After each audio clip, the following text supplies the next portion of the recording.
Assalamualaikum warahmatullahi wabarakatuh. Selamat datang di channel kita BKI Winsar, channel inspiratif dan edukatif. Nah, teman-teman pernah nggak sih terkadang di suatu waktu tuh kita tuh ngerasa nggak pede, nggak percaya diri untuk ngadepin suatu hal yang menimpa kita, atau mungkin terkadang di suatu waktu itu kita ngerasa benar-benar bersemangat ya teman-teman, benar-benar punya power dalam diri kita untuk bisa nge-push dan semangat terus untuk ngadepin sesuatu. Nah, itu tuh tergantung sama kepercayaan diri kita. Kita lanjut, kita bahas di self-efficacy. Self-efficacy sendiri merupakan keyakinan dalam diri seorang terhadap kemampuan yang dimilikinya.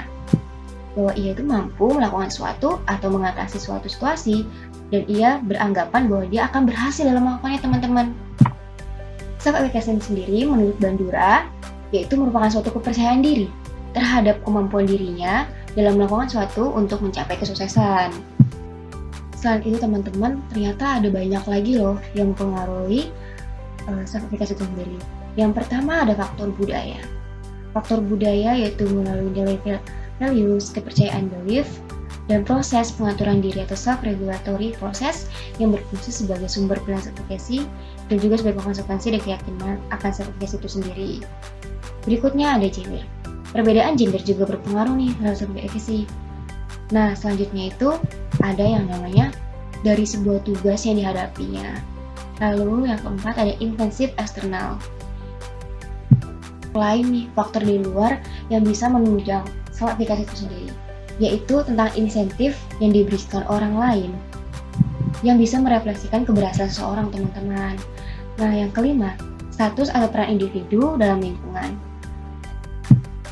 Individu yang memiliki status yang lebih tinggi akan memperoleh derajat kontrol yang lebih besar sehingga self-efficacy yang dimilikinya juga tinggi. Sedangkan individu yang memiliki status yang lebih rendah akan memiliki kontrol yang lebih kecil sehingga memiliki self-efficacy yang dimilikinya juga rendah. Yang keenam, informasi tentang kemampuan diri. Individu yang memiliki self-efficacy yang tinggi yaitu mampu memperoleh informasi yang positif mengenai dirinya. Sementara individu yang memiliki self-efficacy yang rendah ia juga akan memperoleh informasi yang negatif mengenai dirinya itu sendiri. Kalau misalnya kita berpikiran positif terhadap diri kita, bahwa kita mampu, kita bisa untuk menjadi suatu hal yang sekiranya belum datang ke kita, atau mungkin tiba-tiba menimpa diri kita, kita otomatis akan memiliki kepercayaan diri yang lebih tinggi dibandingkan sebelumnya.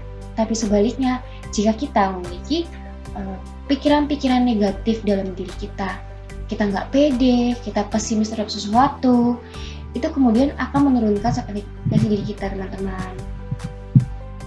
Individu yang memiliki self-efficacy yang lebih rendah itu memiliki ciri-ciri sebagai berikut.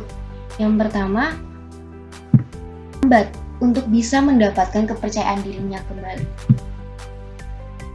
Cepat menyerah ketika menghadapi masalah dan ragu akan kemampuan dirinya. Sedangkan individu yang memiliki self-efficacy yang tinggi, itu dia merasa itu lebih cepat dalam menanggapi suatu hal atau suatu permasalahan yang menimpa dirinya. Dia juga tidak berpikiran negatif terhadap dirinya sendiri. Yang lebih penting, apa ya kira-kira manfaat efikasi diri bagi seorang? Nah, efikasi diri ini memiliki manfaat sebagai berikut. Yang pertama, kita jadi lebih bersemangat dan tekun dalam berusaha. Jika kita memiliki efikasi dalam diri kita, tentunya kita akan merasa termotivasi untuk melakukan sesuatu. Yang kedua, kita juga nggak mudah takut saat menghadapi tantangan baru. Yang ketiga, kita nggak mudah menyerah dalam mencapai tujuan dalam hidup kita. Yang keempat, memiliki komitmen yang tinggi dalam pekerjaannya. Yang kelima, mampu mengembangkan diri lebih baik daripada orang lain. Nah, gimana teman-teman? Kira-kira teman-teman di rumah ini untuk saat ini lagi memiliki self-efficacy yang rendah atau self-efficacy yang tinggi.